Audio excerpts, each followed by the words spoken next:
நமஸ்காரம். Welcome to Narayani's kitchen. இன்னைக்கு அருமையான கேழ்வரகு கூழ் எப்படி செய்யறதுன்னு பார்க்கலாம் வாங்க.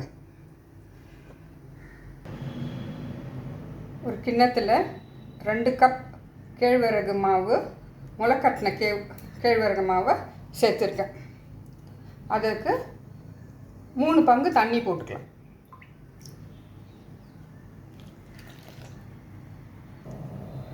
மாவை கரைச்சி வச்சுட்டேன் பாருங்கள். அடுத்தது வாணலை எடுத்து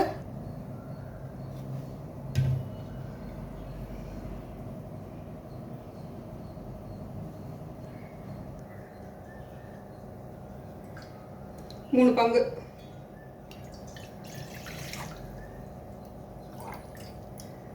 தண்ணி,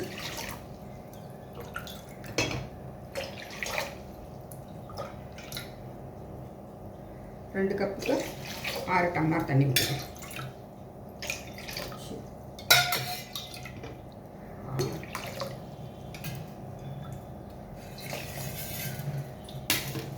தண்ணி சூடியாகட்டும், ரொம்பவும் சூடியாகக்கூடாது, திட்டமாக சூடியாகட்டும்.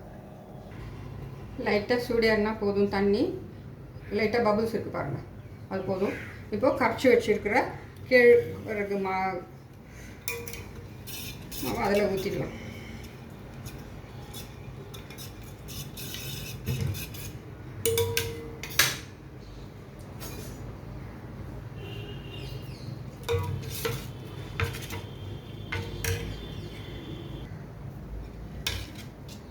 இந்த கேழ்வரகு கரைச்சி வச்சுருக்கேன் இல்லைங்களா, அது பபுள் இல்லாத இருக்கணும்.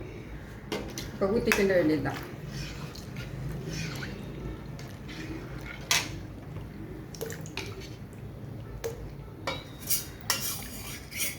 கிண்டினே இருக்கணும்.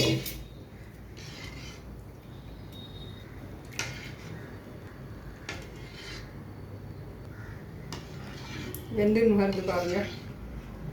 கிண்டினே இருங்க, எட்ட போயிடாதீங்க. இது வெந்துடுதான்னு பார்க்குறது எப்படின்னா, ஒரு தட்டில் கொஞ்சமாக தண்ணி எடுத்துக்கோங்க. இது கொஞ்சம் அப்படி போட்டு பாருங்கள். இப்போ கரையுது இல்லைங்களா, அப்போ இன்னும் கொஞ்சம் வேகணும்.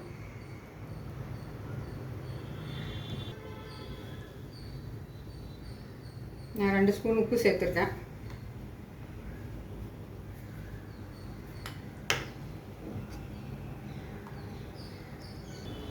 ஆல்மோஸ்ட் ரெடி ஆகிடுதுங்க. அவ்வளோதான், இன்னும் கொஞ்சம் தான்.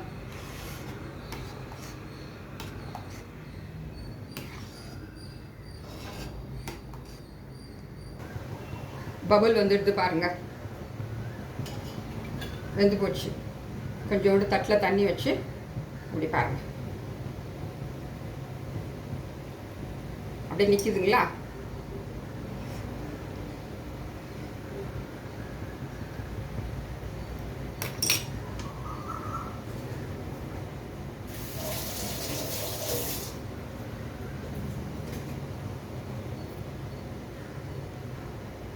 வெந்து போச்சு பாருங்கள், கரையில் பாருங்கள்.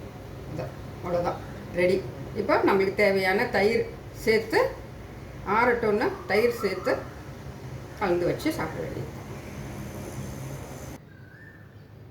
இப்போது தயிர் கொஞ்சம் சிலிப்பி வச்சுருக்கேன், கொஞ்சமாக ஆற வச்சுருக்கேன். மீதெல்லாம் இதில் கொஞ்சம் ஆறட்டும், பெரிய அன்சில் இருக்கிறது கொஞ்சம் ஆறட்டும். 1 டம்ளருக்கு 1/4 டம்ளர் தயிர் சேர்த்துக்கலாம்.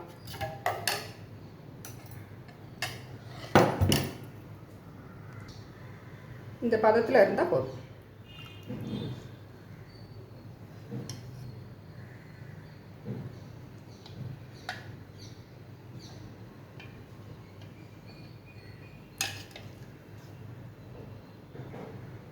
கொஞ்சம் நறுக்கி வச்சுருந்த வெங்காயத்தை மேலே சேர்த்துக்கலாம்.